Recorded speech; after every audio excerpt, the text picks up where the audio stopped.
সালামুন আলাইকুম ওয়া কুর রব্বি আউযু বিকা মিন হামাজাতিশ শায়াতিন।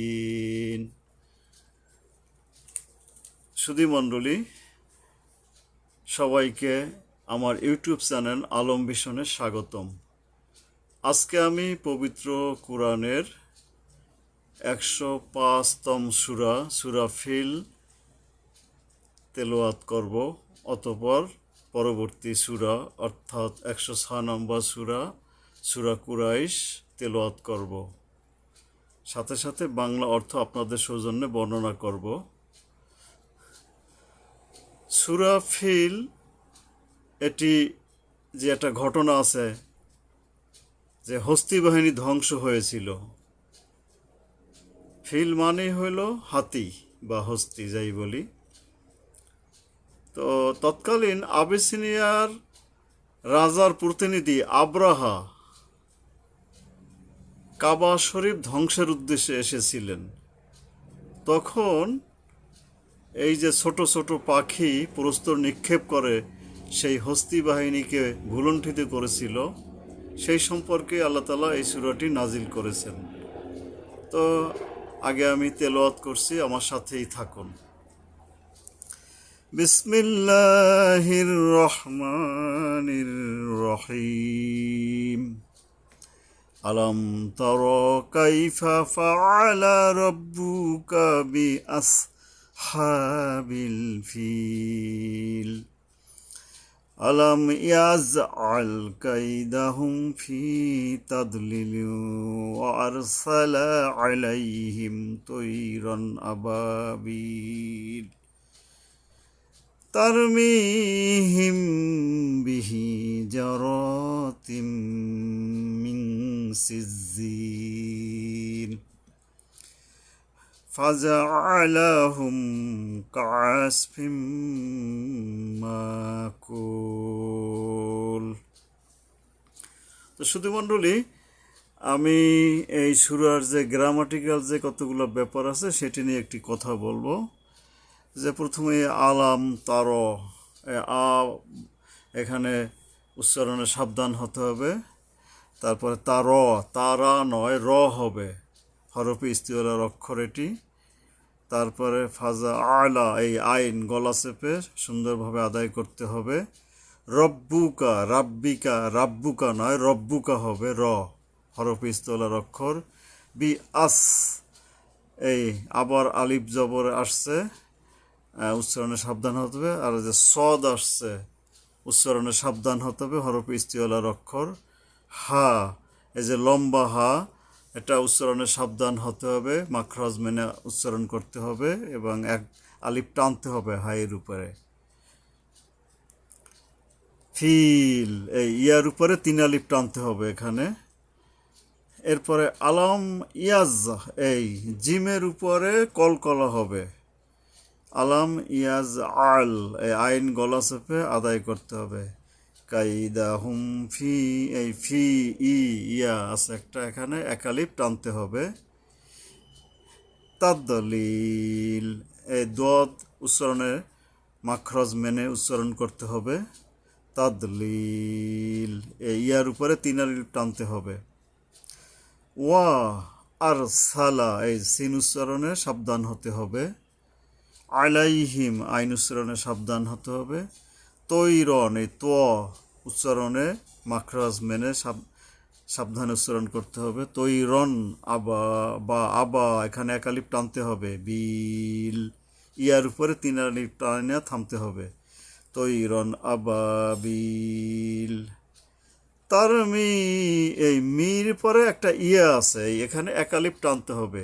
তারমি হিম, হিম, এই হিম মিমের উপরে গুণনা করতে হবে এখানে।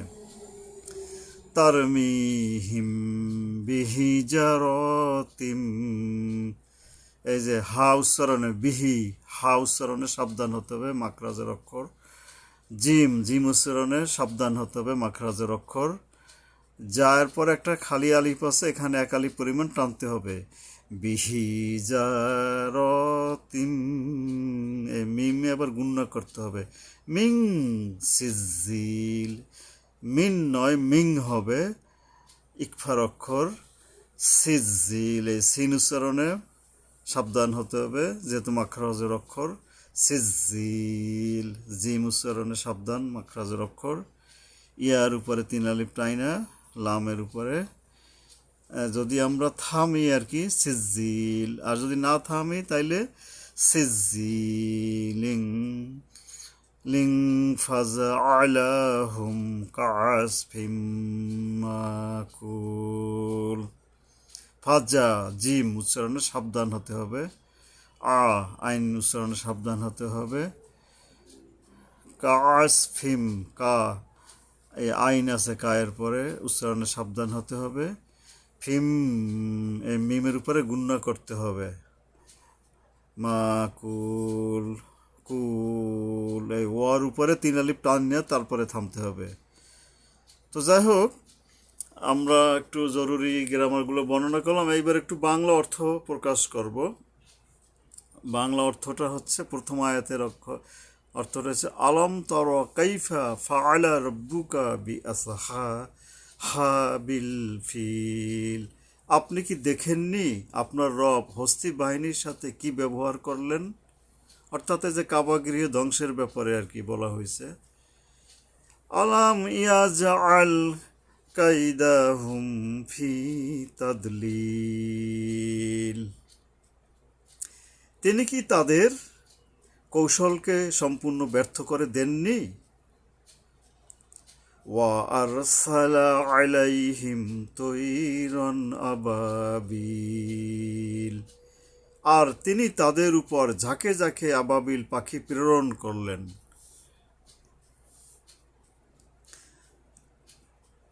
তারমিহিম বিহিজারাতিম মিন সিজিল,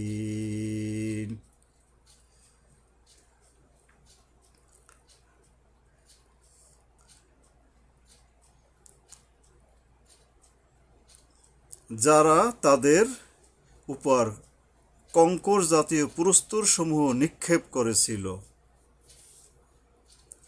ফাজা আলাহুম কাসফিম মাকুল, অতঃপর আল্লাহ তাদেরকে ভক্ষণকৃত ঘাসের ন্যায় করে দিলেন। এর থেকে কি বুঝলাম আমরা? যে সেই বিশাল হস্তি বাহিনী মুসলমানদের হাতে পরাজিত হয়েছিল এই শুধুমাত্র সেই পাখির বদৌলতে। ছোট্ট ছোট্ট পাখি তারা কঙ্কর নিক্ষেপ করেছিল, এবং একটা পর্যায়ে শেষ আয়াতটায় কি বলা হয়েছে? অতঃপর আল্লাহ তাদেরকে ভক্ষণকৃত ঘাসের ন্যায় করে দিলেন। এই যে পাখিদের ঠোকরাই ঠোকরাই ঘাস খায় ছোট ছোট টুকরা করে, এরকমের যে হস্তি বাহিনী এমনভাবে বিপর্যস্ত হইল যে তারা, অর্থাৎ এর থেকে বোঝা যাচ্ছে যে চূড়ান্তভাবে তারা ধ্বংস হয়েছিল। তো ঠিক আছে সুধী মণ্ডলী, আমরা পরবর্তীতে আর একটি সূরা তেলাওয়াত করি। তো সূরাতুল কুরাইশ, এটা হলো পবিত্র কুরআনের 106 নম্বর সূরা। এটি মক্কা অবতীর্ণ হয়েছিল। মোট আয়াত সংখ্যা 4। কুরাইশ মানে একটা গোত্রের নাম। আমরা জানি মহানবী সাল্লাল্লাহু আলাইহি সাল্লাম মক্কার কুরাইশ বংশে জন্মগ্রহণ করেছিলেন। সেই কুরাইশদের উদ্দেশ্য করেই তাদের নামেই নামকরণটা হয়েছে এই সূরার। তো আমরা একটু তেলাওয়াত করি। লিলাফি কুরাইশিন ইলাফিহিম রিহলাতাশ শিতাই ওয়াস-সাইফ ফালইয়াবুদু রাব্ব হাযাল বাইত আল্লাযী আত'আমাহুম মিন জু'ইন ওয়া আমানাহুম মিন খাউফ। আসুন আমরা একটু গ্রামারটা জানার চেষ্টা করি। লি ইলাফে, এই ইয়ার উপরে এক আলিফ টানতে হবে, আবার লা এর উপরে খাড়া জবর আছে, এক আলিফ টানতে হবে। লিলাফি, লিলাফি। ও এই বড় কফ উচ্চারণে সাবধান হতে হবে, হলকের গোড়া থেকে শক্তভাবে আদায় হবে।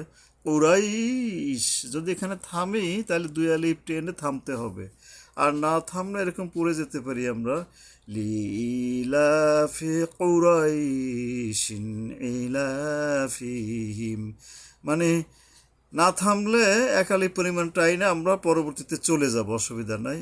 ইলাফ, দ্বিতীয় যে আয়াতটা শুরু হয়েছে, আলিফের নিচে একটা খাড়া জবর আছে, এক আলিফ পরিমাণ টানতে হবে।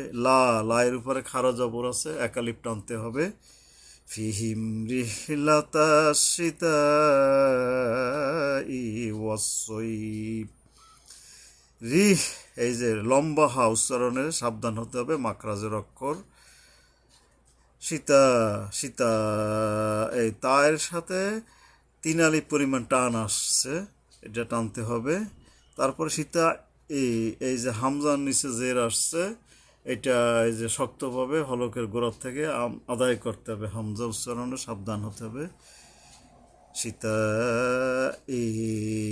ওয়াস-সাইফ, ওয়াস, এই যে সদ উচ্চারণে সাবধান হতে হবে, মাখরাজের অক্ষর।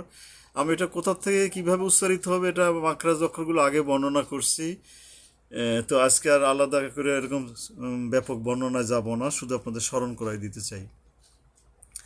ফালিয়া, এই আইন উচ্চারণে সাবধান হতে হবে। বুদু, দু উ, ও আছে একটা, এই ওর উপরে এক আলিফ টানতে হবে। ফালিয়া বুদু রব্বা, রব্বা, এই যে র উচ্চারণে সাবধান হতে হবে। হার উপরে খাড়া জবর আছে, এক আলিফ টানতে হবে। রব্বা হাযাল বাইত, রব্বা হায়ের উপরে এক আলিফ। জাল উচ্চারণে সাবধান হতে হবে, হরফে ইস্তিওলার অক্ষর এটি, সরি ইস্তিওলা নয়, মাখরাজের অক্ষর। বাইত বা ইয়ার উপরে 2 আলিফ পরিমাণে টানতে হবে এখানে থামতে গেলে। আল্লাজি, এই যে ইয়ার উপরে জাল উচ্চারণে সাবধান হতে হবে, ইয়ার উপরে 3 আলিফ টানতে হবে। আল্লাজি, তোয়ার উপরে কলকলা হবে। আমা, আইন গলা চেপে আদায় হবে। হুম, এই আমা হুম, এই মিমের উপরে এসে গুণ্য হবে, এখানে 2টা মিম আসছে পরপর, তা আমাদের এই যে হাতে যাইয়া ওই যে তাসদিদ সহ পরবর্তী শব্দের যে মিম এখানে টাচে আসবে, হুম, এবং এখানে গুণ্য হবে। মিং, নুনের উপরে এখানে ইকফা করতে হবে, মিং গুণ্য করার পরে আবার মিং জু, জিম উচ্চারণে সাবধান হতে হবে। তারপর এখানে 3 আলিফ টান আছে, মিং জু, এই আইনের নিচে 2টা জবর ডবল পেশ আছে, তো এই আইন গলা চেপে আদায় করতে হবে এবং যাইয়া ওয়াওটা ধরবে পরবর্তীতে। আমি আরেকবার একটু লাইনটা পড়ে যাচ্ছি। আল্লাযী আত'আমাহুম মিন জু'উ ওয়া আমানাহুম মিন খাউফ। আয়ের উপরে এক আলিফ টানতে হবে। আবার এই মিম, এই যে মিনের এর মিমটা আসছে তাসদিদ সহ, এখানে তাসদিদের মিমের উপরে গুণ্য করতে হবে। মিন খৌফ, এখানে নুন পুরাটা নুন উচ্চারণ করতে হবে স্পষ্টভাবে। এখানে অক্ষর হলো ইজহার, মানে স্পষ্ট করা, অর্থাৎ নুন সাকিনের পরে খ আসলে এটা এরকম কিছু অক্ষর আছে, আসলে স্পষ্ট করে পড়তে হয়। তো যাই হোক, এই খৌফ, এখানে 2 আলিফ পরিমাণ টাইনা পরে থামতে হবে। ওয়া আমানাহুম মিন খৌফ। তো এবার আমরা একটু এর বাংলা অর্থ বর্ণনা করব। লিলাফি কুরাইশ, এর বাংলা অর্থ হলো, যেহেতু কুরাইশরা অভ্যস্ত হয়ে গিয়েছে, মানে তাদের একটা সচরাচর অভ্যাস ছিল। কি অভ্যাস ছিল? ইলাফিহিম লাতাশিতাই ওয়াসসয়ফ, শীত ও গ্রীষ্মকালে সফরের অভ্যাস। অর্থাৎ কি, তারা এই যে ব্যবসা বাণিজ্য করত, শীতকালে এবং গ্রীষ্মকালে তারা সফরে বের হতেন। ফালইয়াবুদু রাব্বা হাযাল বাইত, সুতরাং তাদের উচিত এ কাবার রবের ইবাদত করা। এখানে কিন্তু কাবার ইবাদত করতে বলেনি, আল্লাহ তাআলা বলছেন কি, তারা যখন সফরে যায় তাদের উচিত কি, কুরাইশদের এই কাবার যে রব মানে সৃষ্টিকর্তা তার ইবাদত করা উচিত, এটা আল্লাহ তাআলা বলছেন এই সূরার মাধ্যমে।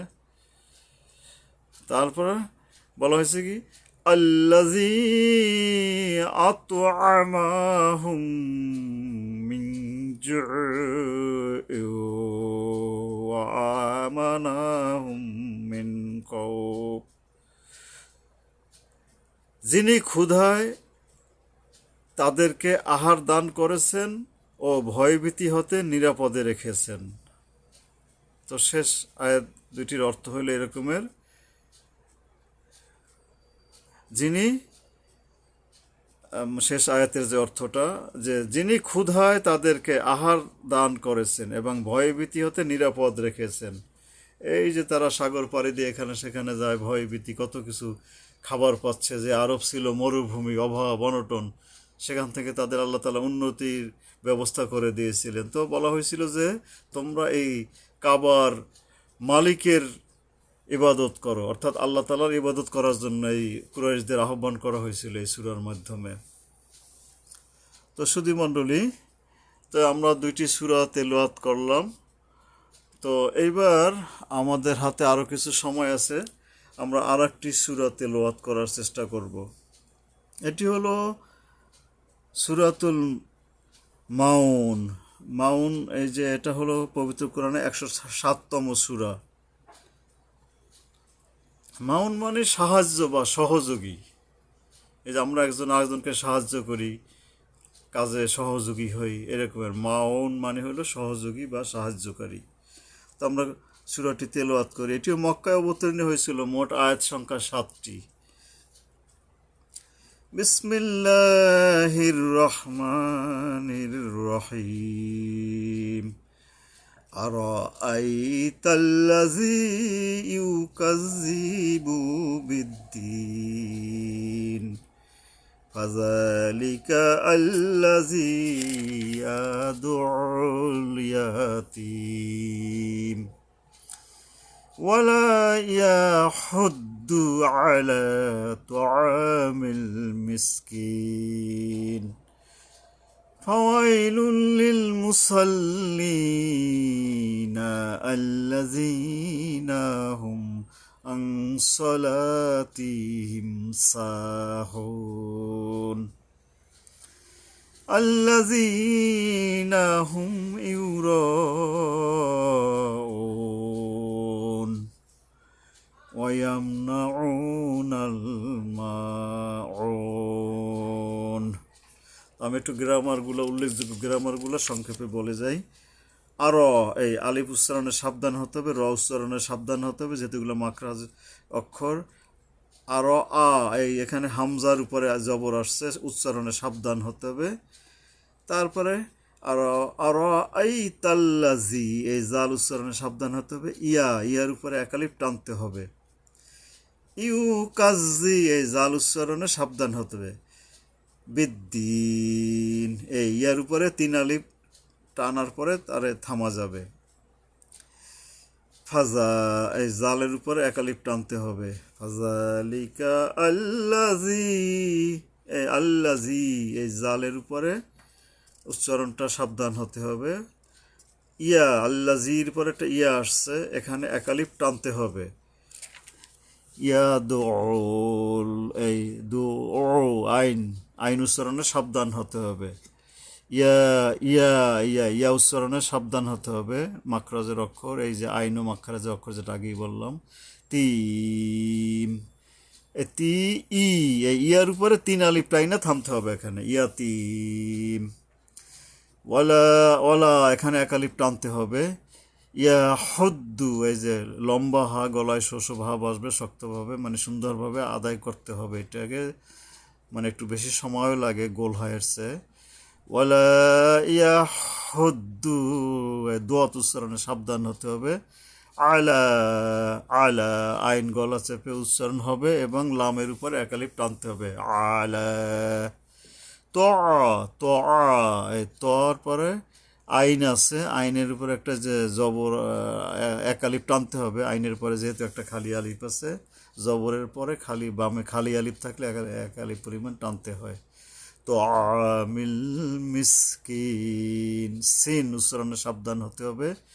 কিন, ইয়ার উপরে তিন আলিফ টাইনা থামতে হবে।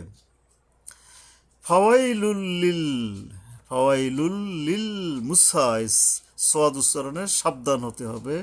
মাখরাজের অক্ষর মুসাল্লিন, এই মাখরাজের অক্ষর 15টা, এটা উচ্চারণের বেলায় সাবধান হতে হবে একটু।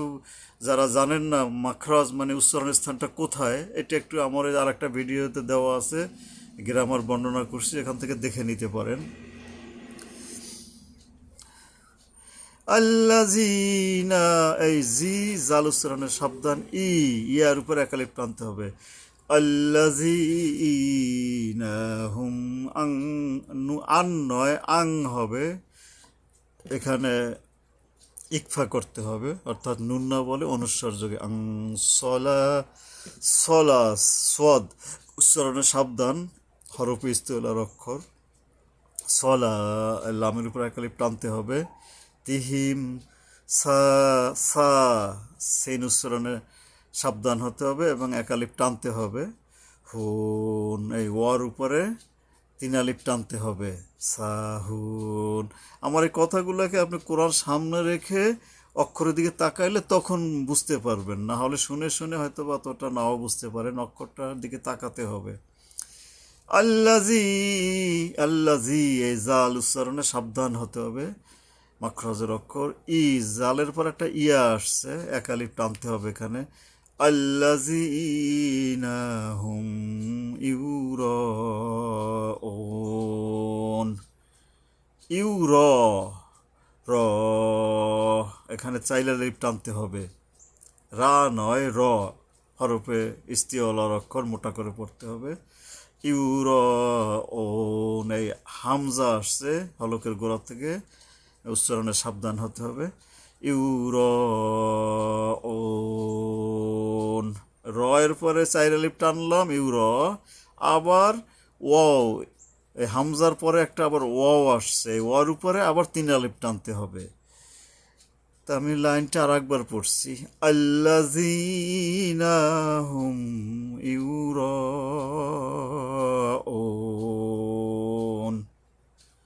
ইউর আপরে চার আলিফ টানলাম, আবার অর উপরে তিন আলিফ পরে আমরা মানে টানার পরে থামতে পারি, অথবা এক আলিফ টাইনে পরবর্তীতে চলেও যেতে পারে। ইউরাউনা, তা তখন কিভাবে হবে যদি না থামতে চাই? আল্লাযীনা হুম ইউরাউনা উনা ওয়া ইয়ামনাউনাল মাউন, না থামলে যে একালিপ টাইনে পরবর্তী শব্দে আমরা পরের লাইনে চলে গিয়েছি। ওয়ায়ামনাউনা, ও, এই আবার আইন আসছে, গলা চেপে সাবধানে আদায় করতে হবে। আইনের পর একটা ওয়াও আসছে, একালিপ টানতে হবে। ওয়ায়ামনাউনাল, উনাল মাউন, মাউন, মা, একালিপ টান আছে এখানে। আইন গলা চেপে সাবধান উচ্চারণ করতে হবে এবং তিন আলিফ টেনে শেষ করতে হবে। মাউন, আইনের পরে ওয়ার উপরে তিন আলিফ টানতে হবে। তো সুধী মণ্ডলী, মোটামুটি আমরা তেলাওয়াত করলাম, গ্রামার কিছু বর্ণনা করলাম, এবার একটু এর অর্থ বর্ণনা করার চেষ্টা করব, আমাদের হাতে আরও কয়েক মিনিট আছে। তো আমি একটু অর্থটা পড়ছি। আরাআইতাল্লাযী ইউকাযযিবু বিদ্দীন, আপনি কি দেখেছেন সেই ব্যক্তিকে যে দিনকে মিথ্যা মনে করে? দিন মানে ধর্ম বোঝানো হয়েছে। 2 নম্বর আয়াতের অর্থ ফাযালিকাল্লাযী ইয়াদউল ইয়াতীম, সে তো ওই ব্যক্তি যে ইয়াতিমকে ধাক্কা দেয়। ওয়ালা ইয়াহুদ্দু আলা তুআমিল মিসকিন, এবং মিসকিনকে খাদ্যদানে উৎসাহিত করে না।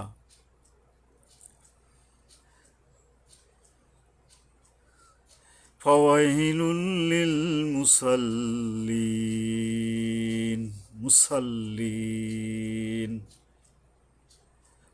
অনন্তর ওই নামাজ আদায়কারী ধ্বংস।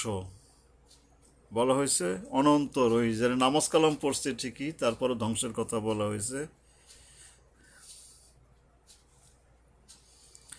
আল্লাযীনা হুম আন সালাতিহিম সাহুন।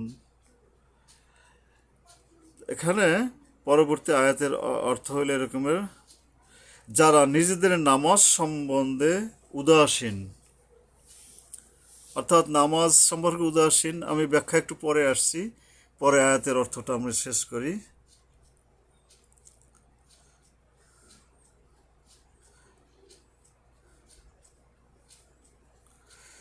ওই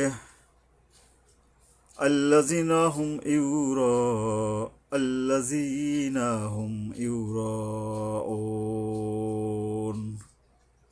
যারা লোক দেখানোর জন্য কাজ করে থাকে। ওয়ায়ামনাউনাল মাউন, সাধারণ জিনিস অন্যকে দান করা থেকে বিরত থাকে। ছোট্ট সূরা কিন্তু অনেক তাৎপর্যময় কথা চলে আসছে। প্রথম আয়াতে যেমন বলা হয়েছে, আপনি কি দেখেছেন সেই ব্যক্তিকে যে দিনকে মিথ্যা মনে করে, মানে দিন মানে ধর্মকে মিথ্যা বলে, তাদেরও ব্যাপারে বলা হয়েছে। এরপরে সে তো ওই ব্যক্তি যে এতিমকে ধাক্কা দেয়, যারাই দিনকে মানে না, ধর্মকে মানে না, মিথ্যা বলে, তারাই আবার এতিমের অধিকার রক্ষা করে না। বলা হয়েছে এতিমকে ধাক্কা দেয় এবং এবং কি মিসকিনকে খাদ্যদানে উৎসাহিত করে না। ইয়াতিম মিসকিন অর্থাৎ এই যে মিসকিন, যাদের কেউ নাই বা খুব অভাবী, তাদেরকে খাদ্যদানে উৎসাহিত করে না। অনন্তর ওই নামাজ আদায়কারী ধ্বংস। শেষকালে আল্লাহ বলছেন কি, যারা তাদের জন্য ধ্বংস, যদিও তারা নামাজ পড়ে, তাদের জন্য তারা ধ্বংস হবে। প্রথম থেকে যারা দিনকে অস্বীকার করে, তারপরে বলা হয়েছে তারা ইয়াতিমকে ধাক্কা দেয়, তারপরে মিসকিনকে খাবার দানে উৎসাহিত করে না। বলা হয়েছে এরা নামাজ কালাম যাই পড়ুক না কেন, এরা ধ্বংসের মুখে আছে। এরপরে কি বলা হয়েছে, অনন্তর ওই নামাজ আদায়কারী ধ্বংস। আচ্ছা, এটা আমি আগেই বলেছি। যারা নিজেদের নামাজ সম্পর্কে উদাসীন, এখানে যে নামাজ বলতে সালাত আসলে নামাজও নয়, সালাত সম্পর্কে হবে কথাটা।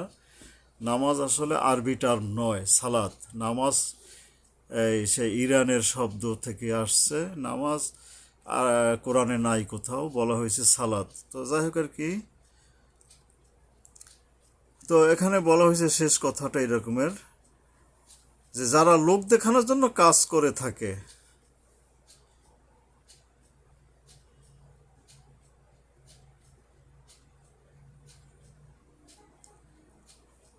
নিজেদের নামাজ সম্পর্কে উদাসীন, নামাজ নয়, যে সালাত সম্পর্কে উদাসীন। আমরা সালাত শব্দটা ব্যবহার করা শিখি, সেই ইরানি শব্দ এখন বাংলা হইতে হইতে আরবি আউট হয়ে গেছে। এখানে একটা বিশাল ব্যবধান আছে সালাত এবং নামাজের ভিতরে। এটা আমি অন্য একটা ব্যাপার অন্য সময় আলোচনা করব। তো যাই হোক, তো সালাত সম্পর্কে উদাসীন, সালাত বলতে একটা যে না, সালাত কায়েম করো, বারবার আল্লাহ তাআলা বলছেন। তো সেই যে 5 ওয়াক্ত যে আমরা সালাত করতেছি, শুধু এইটাই সীমাবদ্ধ নয়। এই সালাত বলতে আরও ব্যাপক অর্থ আছে। তো তার ভিতরে এই যে বৈশিষ্ট্যগুলো এই আয়াতে চলে আসে, তারও অন্তর্ভুক্ত, সালাতের অন্তর্ভুক্ত। অর্থাৎ সালাত সম্পর্কে উদাসীন বলতে এই যে দায়িত্ব পালন, এটাও সালাতেরই অংশ। এতিমকে মিসকিনকে সহযোগিতা করা, খাবার দেয়া, তারপরে দিনকে বিশ্বাস করা। তারপরে শেষ আয়াতে আবার কি বলছেন আল্লাহ তাআলা, সাধারণ জিনিস অন্যকে দান করা থেকে বিরত থাকে। সাধারণ যে আমাদের দৈনন্দিন জীবনে লাগে টুকটাক জিনিস, সেটাও তারা দান করে না। এটা কিন্তু মহাপাপ, বড় পাপ, এটাও সালাতের অংশ।